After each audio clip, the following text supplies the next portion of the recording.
dalam jabatan tahun 2023.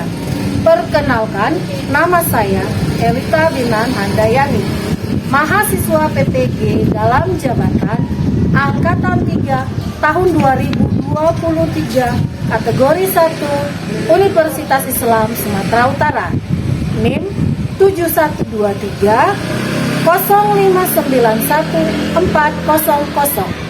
Saya mengajar di SMA Negeri 1 Sidikalang, Kecamatan Sidikalang, Provinsi Sumatera Utara.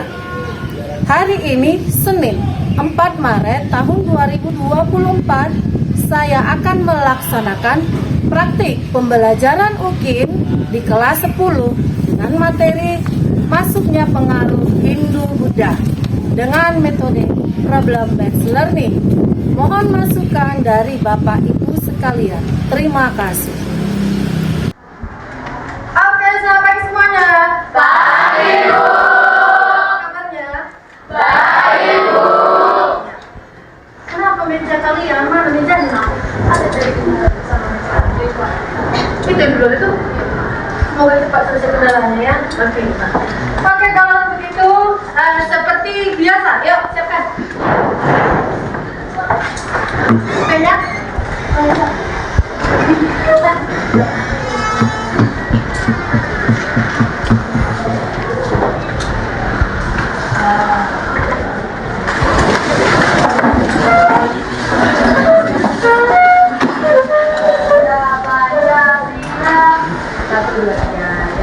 Garuda Pancasila, akulah pendukungmu. Patriot proklamasi, pribadi bangsaku.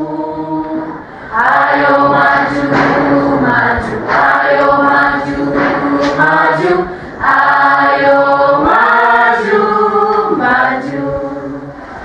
SMA Negeri 1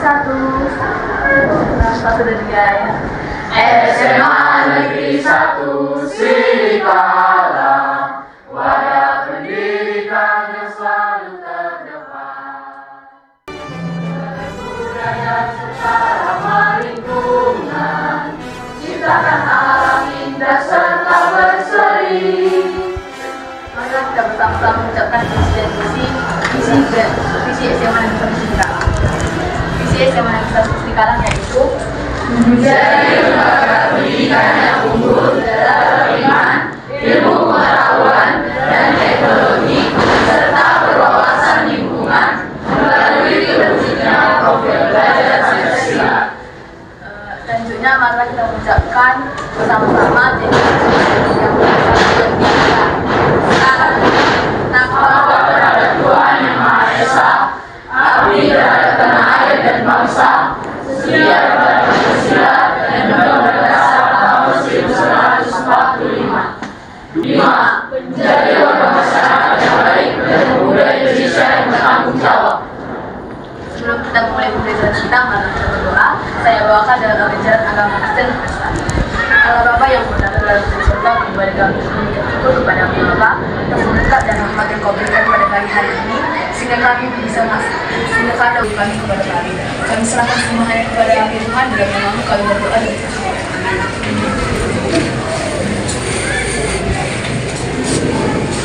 Kepada guru kita, beri salam. Selamat pagi, Bu. Baik, selamat pagi semuanya. Silakan duduk.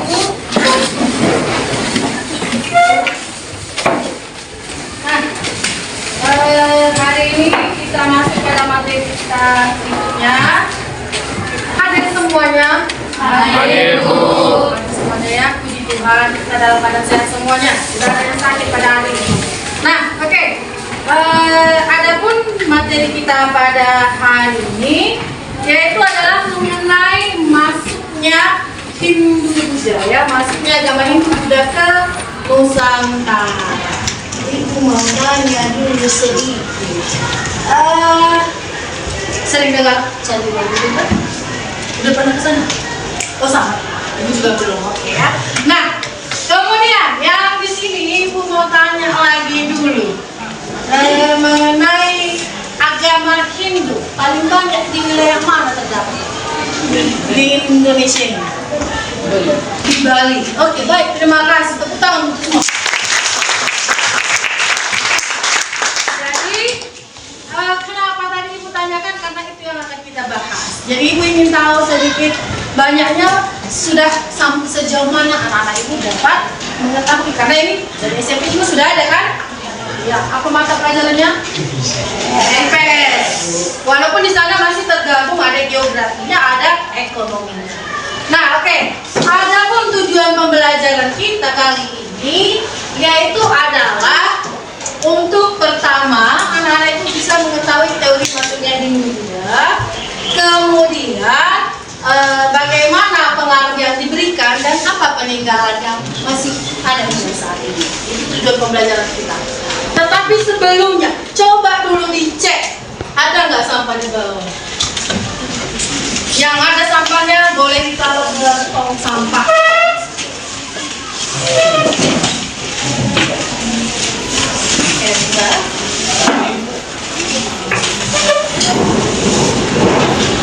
Nah, oke, baik, kita lanjutkan kembali. Tadi ada tujuan pembelajaran yang ingin dicapai. Sekarang, apa manfaat dari pembelajaran itu? Nah, dari sana kita bisa melihat bahwa ternyata pembelajaran sejarah itu amat penting bagi manusia. Karena pelakunya manusia. Dan pengaruhnya sangat besar terhadap kita saat ini. Kan begitu. Bahkan salah satu yang berdiri megah, yang sempat diakui dulu sebagai bagian dari warisan dunia adalah Candi Borobudur. Sekarang sudah mengalami pergeseran ya. Karena itu salah satu kajian yang mulai video pembelajarannya, coba kalian simak anak-anak Ibu. Nah, nanti setelah menyimak video pembelajaran ini, maka silakan diperhatikan isi dari videonya. Karena nanti ada yang memberikan tugas dan kalian akan dibagi dalam kelompok. Faktor ini nanti membahas tingkat bisa memahaminya dari mendalam. Oke, Ibu stop dulu sampai di sini videonya. Nah, jadi ada 6 faktor ya yang menyebabkan kenapa kok bisa di Nusantara itu masuk pengaruh Hindu Buddha tadi kan gitu ya. Dari 6 faktor ini kira-kira menurut anak-anak Ibu apakah itu memang bisa dikatakan bisa kita terima alasan-alasan dari 6 faktor itu? Bisa. Bersifat terbuka, open-minded ternyata kita baca pada masa dulu ya baca. Oke. Nah, ada dulu mau ditanya pertanyaan di sini? Enggak, cukup jelas ya. Ini apa ya? 6 faktor tadi. Nah, berikutnya akan Ibu lihatkan lagi kembali videonya.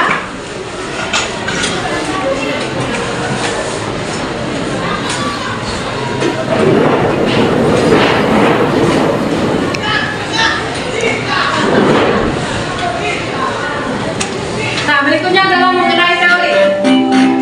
Ya, mari kita lihat bersama-sama teori yang Salam Historia.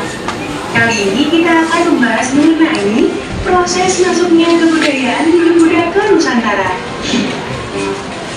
Kebudayaan India tidak hanya mempengaruhi cara beribadah masyarakat Nusantara, tetapi juga memberikan beberapa peninggalan lain. Misalnya, kerajaan yang pernah berkuasa, tempat keagamaan, prasasti, cara hidup, dan musik. Cina datang ke Nusantara karena dibawa oleh pemiliknya atau karena mencari kehidupan yang lebih baik. Pada saat mereka menetap di Nusantara, mereka berasimilasi dan berakulturasi dengan penduduk sekitar. Hal tersebut membawa perubahan pada penduduk yang pada awalnya memeluk animisme dan dinamisme, berganti memeluk agama Hindu atau Buddha. Teori ini dikemukakan oleh Van Faber.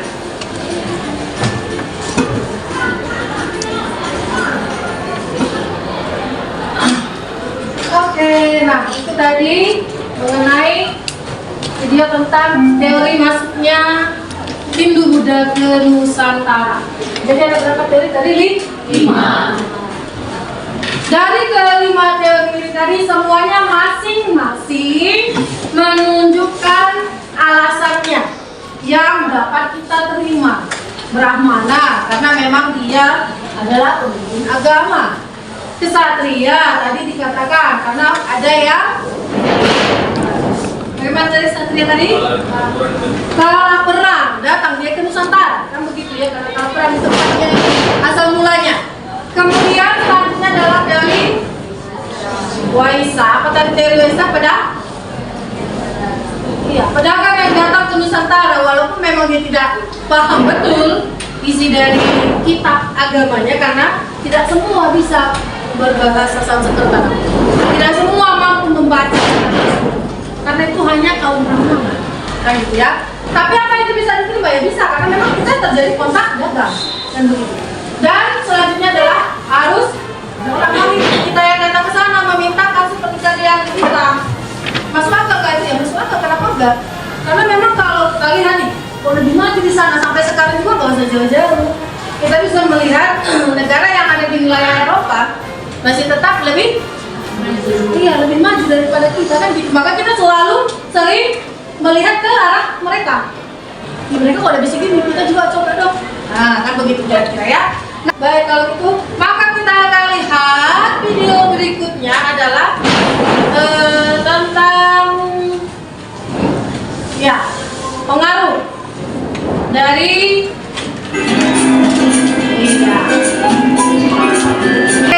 Nah, jadi ini agak digabung ya, belum sempat dipisahkan tadi. Kita lihat dulu yang pertama, bahwasannya ada tadi pengaruh-pengaruhnya itu bisa kita lihat, yaitu pada wilayah katanya, ya, yang mana secara tidak langsung yaitu dengan adanya kerajaan Hindu-Buddha seperti Sriwijaya, Majapahit dan lain.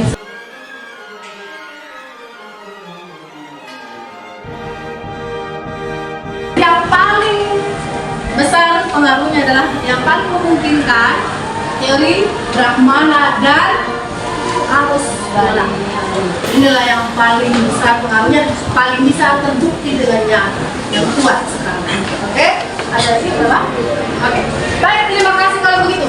Nah, kalau begitu dibawakan lagi ke dalam kelompok dibagi menjadi 6, ya.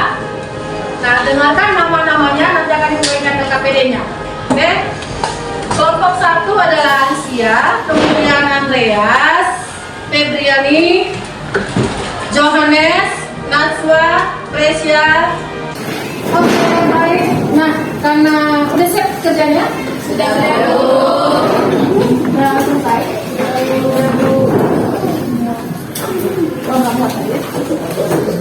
Oke, kalau begitu biar menunjukkan tidak perlu diluruskan, silakan dulu berdiri.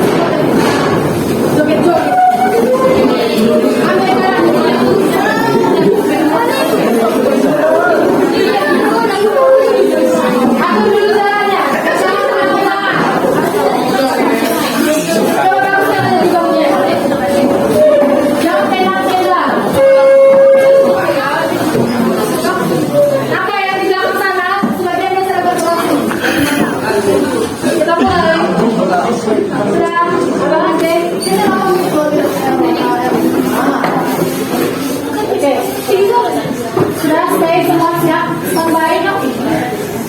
Ya, mari kita mulai dari diri kita.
5 Silakan. Kawan denganku, jika disimak. Kalau ada nanti yang mau ditambahin, silakan angkat tangan mulai setelah mereka selesaikannya. Silakan. Baca jangan sama kelompok tidak semua dibaca.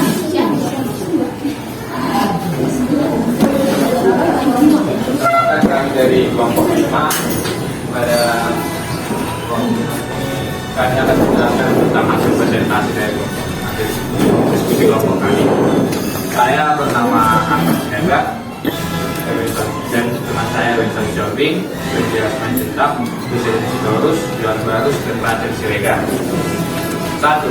Teori masuk bahasa Jawa kuno dan bahasa Melayu. 2. Sebetulnya tadi difungsikan sebagai tempat pengerjaan, penyimpanan album jenazah raja, serta pendidikan guru. Istilah candi berasal dari salah satu nama untuk diwujudkan, yaitu candi. 3. Arca atau batu. Biasanya dibuat dari batu yang dipahat untuk orang asing dalam. Arca berhubungan erat dengan agama Hindu.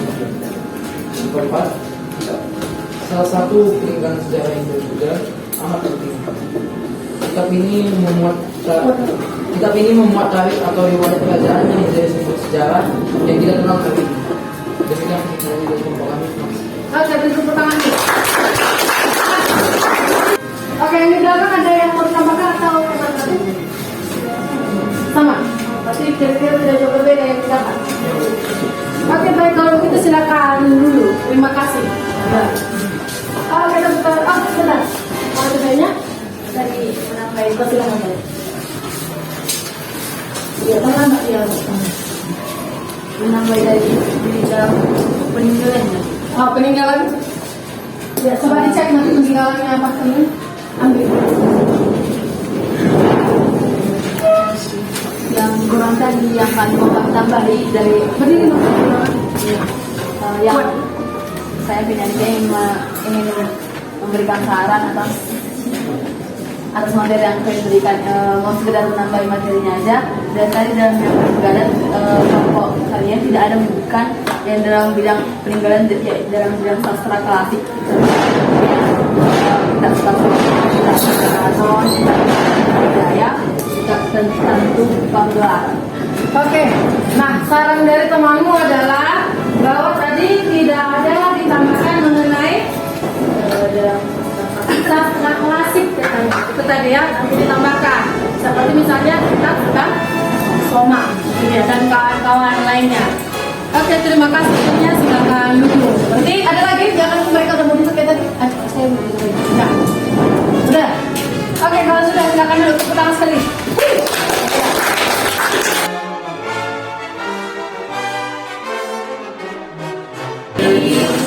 Berdirinya kali ini adalah mewakili kelompok kami yang ini kelompok 2 untuk mempresentasikan hasil yang kami telah peroleh dari diskusi kami. Kelompok kami yang merupakan saya di Bodung, Saya Farah Mandal, Leila Sinaga. lalu ada teman kami yang dari Binting, Garus dan Remanis Murah. Berikut kami membagikan hasil diskusi kami. Yang pertama adalah teori masuknya Hindu Buddha. Nama teori mana? Kelebihan dari teori ini adalah adanya berbagai peninggalan Buddha seperti prasasti yang ditulis oleh bahasa Seberta dan huruf Pallawa. Bahasa dan huruf Pallawa tersebut hanya dikuasai oleh kaum Brahmana sendiri. Oke, beri dulu tepuk tangan kepada mereka. Ada yang mau ditanyakan, katanya apa bagaimana? Atau ada yang ditambahkan, dikurangkan? Sudah. Sudah, kalau sudah. Nah, silakan kembali duduk ke tempatnya dan terima kasih. Ya, tepuk tangan. Kelompok 3, kenapa itu? Kami izin dari kelompok 3 mengumumkan hasil dari tugas kelompok kami kelompok 3. Izinkan kami memperkenalkan diri. Nama saya Adrian Ramana, Saya Arya Mislawan. dan ada teman kami yaitu Maria Marbun, Konila Hagu, dan Yosefine Tauri. Yang akan kami bahas yang pertama adalah teori masuknya Hindu Buddha. Yang pertama adalah teori keamanan. Yang kedua baru tertulis atau kita sebut prasasti. Contohnya yaitu Limpa, prasasti Tunas, prasasti Dalam. Ketiga Arca Erlangga, Tentara Jasa, Prajna Paramita. Keempat Ika. Contohnya Ratayuda, Arjuna Wiwaha, Semarang Dahana. Yang terakhir Pararata. Presentasi kami jika ada kekurangannya dan minta maaf. Jika ada nanti kurang, apakah ada pertanyaan atau saran yang diberikan? Oke, silakan. Ya. Ada kira-kira memberikan saran masukan atau pertanyaan barangkali? Ya, silakan kayaknya saya bisa memberi masukan atau saran. Berdiri, dalam bidang peninggalan tadi kan kalian lebih ke bangunan saya dengar. Apakah kayak agama Hindu itu bukan peninggalan? kenapa? Adanya agama Hindu yang sampai sekarang ini. Ya, itu termasuk peninggalan. Yaitu berupa dikenalnya agama Hindu dan Buddha. Dimana tadi sebelum datang pengaruh tersebut, masyarakat Nusantara khususnya kita katakan belum mengenal namanya agama Hindu ataupun Buddha. Tapi bukan berarti bahwa masyarakat Nusantara pada masa itu belum mengenal yang namanya agama, tapi penamaannya aja yang belum ada. Karena apa? Karena masyarakat Nusantara sudah mengenal yang namanya memberikan sesaji kepada roh neneknya, kan begitu kan? Mereka juga sudah memahami bahwa ada kekuatan yang luar biasa di luar dari kemampuan mereka. Cuma penamaan dari agama itu yang tidak nampak ternyata. Kemudian tidak ada pada masyarakat Nusantara kuno kita katakan yang namanya kitab untuk agama tersebut. Jadi bagaimana Bu? Kan begitu. Jadi seperti apa mereka? Ya, bicara dari mulut ke mulut. Ya misalnya si Adrian dianggap sebagai pemimpin dari agama pada masa itu. Kita tidak bisa sebut nama kan, tapi memang pada waktu itu ada penamaan. Maka dia nanti mengikuti upacara tersebut, misalnya memberikan sesajen. Lalu bagaimana Bu kalau misalnya di masa sekarang ada nyanyian di Hindu kan ada nyanyian ya. Nah mau di agama Islam, di Kristen kan itu ada semua. Bagaimana mereka nyanyi Bu? Nah, mereka akan bernyanyi sesuai dengan ajaran dari sendiri. Jadi itu tidak tertulis. Itu yang perbedaan. Terima kasih kepada kelompok yang maju. Ada berikan tepuk tangan besar. Silakan maju.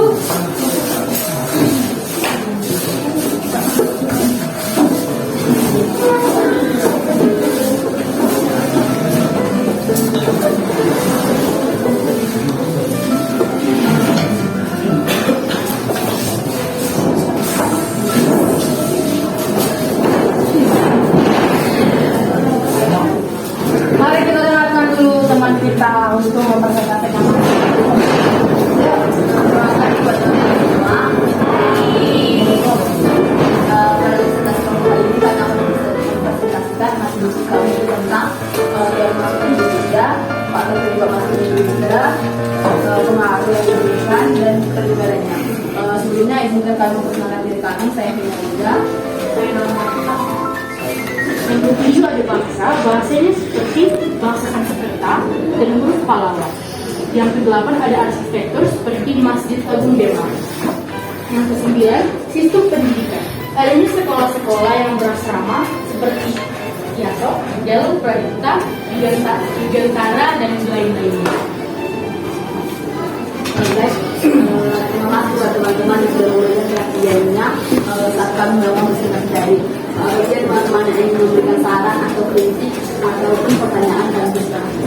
Oke, bagaimana ada yang mau memberikan saran, kritik? Ya, silakan kakak berdiri. Yuk. Ingin bertanya tadi tentang teori Arisari. Tadi penjelasannya bahwa ada ditemukannya bukti bahwa pelajar Indonesia itu India belajar, ya kan? Jadi saya ingin bertanya, bagaimana keadaan Nusantara pada saat itu sehingga mereka bisa belajar gitu? apakah masih sudah berlaku di Indonesia yang pembelajaran seperti itu? Jadi mereka belajar di sana. Silakan ditanya. Namanya tadi lupa. Siapa nama? Nama saya Ririn. Dari kelompok 3. Jadi izin menjawab pertanyaan tadi, pertanyaannya kan apakah dulu kayak pendidikan itu sudah ada? Nah itu dari Pada saat ada buktinya itu kan dia belajar kimia, apakah pada saat itu di Nusantara juga sudah ada pembelajaran makanya dia keluar lagi untuk lebih dalam belajar seperti itu? Menurut saya pribadi ya, menurut saya udah, karena kan dulu itu yang hanya kalangan tertentu aja yang bisa berpendidikan di sana, yang misalnya itu kayak yang belajar. Oke, silakan mau menanggapi.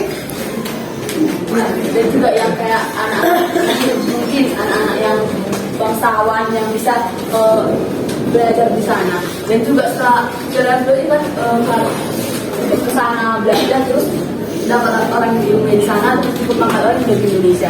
Nah setelah orang itu ke Indonesia, mangkat orang itu udah lagi kayak yang udah dapat dari sana belum lagi ke Indonesia. Kan di sana mungkin mereka kan udah tentang agamanya itu. Saya Alek tambahan.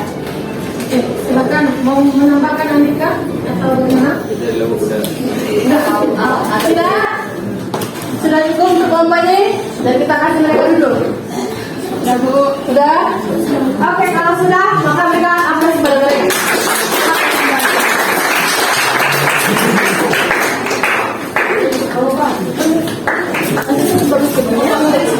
Berikutnya nomor 2 ya.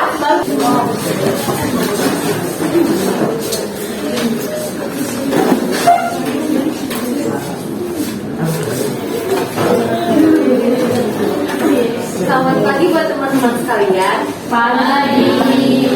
Kami perwakilan dari kelompok 4 akan mempresentasikan mengenai masuknya gitu jadi Nusantara. Lihat beberapa anggota kelompok.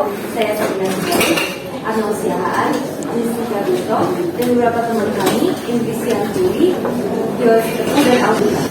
Poin yang ketiga ada aksa atau aku. Biasanya dibuat dari batu yang dipahat dilukai bentuk oleh orang. Aksa berhubungan erat dengan agama Hindu. Pada poin yang terakhir, yaitu poin yang keempat ada kitab. Salah satu peninggalan sejarah Hindu-Buddha ada Hindu-Buddha amat penting. Kitab ini membuat tarikh atau riwayat kerajaan yang menjadi sumber sejarah yang kita kenal hari ini. Sekian dari presentasi kami. Ada pertanyaan, saran dari teman-teman kami masing-masing. Ya, silakan. Apakah ada saran tambahan masukan? Tidak ada? Tidak. Oke, kalau tidak berikan. Ya, kalau untuk terakhir kelompok 1. Siapa yang mau?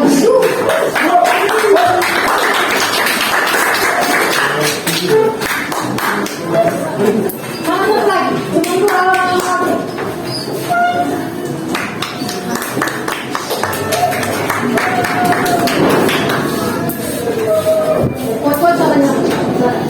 Selamat pagi teman-teman semua. Pada kesempatan ini kami akan mewakilkan kelompok 1 untuk menampilkan hasil diskusi kami. Di mana kelompok yang beranggotakan saya Nasri dulu, saya Luciana Jajan, dan 3 teman kami yang lainnya, Najwa, Presia, dan Ferdian. Yang pertama, teori masuknya Hindu-Buddha. 1. Teori Brahman. Kelebihan, adanya berbagai peninggalan Hindu-Buddha seperti prasasti yang ditulis oleh bahasa Sanskerta dan huruf 6. Tradisi Garawan, tradisi Ngabel, pegelaran wayang. 7. Bahasa Sanskerta dan huruf Pahlawan. Oke, ya, sudah siap? Ada kira-kira yang mau ditambahkan? Ada mau ditanyakan? Sudah cukup jelas? Ya, seperti rata-rata sama tadi isinya ya, nggak jauh beda. Baik, itu tangan supaya mereka. Oke, maka kita bisa simpulkan bahwa tadi yang pertama, teori yang memiliki kekuatan yang lebih kuat kita bilangnya, itu adalah pertama dari 5 teori tadi? Brahmana, kemudian harus ya begitu ya. Dengan tipuannya di mana Brahmana lebih paham mengenai tulisan dan baca. Kemudian yang kedua harus bola-balik karena ada dari prasasti Nalanda yang ditemukan di India. Itu bukti terkuat. Sudah? Jadi seperti pertanyaan kawan kita tadi itu berarti yang mana? Pemahaman dia adalah kayak mana kok ada pula teori harus bola-balik pada pintar kali Bang Ustaz kita waktu itu mau pengen belajar Bu. Tentu kalau kita lihat jejaknya dulu, kita logikakan maka udah pasti datang dulu lah si kaum Brahmana tadi mengenalkan bagaimana budaya mereka, agama mereka, baru kita tertarik, kita ingin lebih tahu lagi, datanglah ke sana. Oke? Nah, kemudian yang berikutnya ternyata faktor tadi cukup mempengaruhi kenapa kok di Nusantara mereka singgah.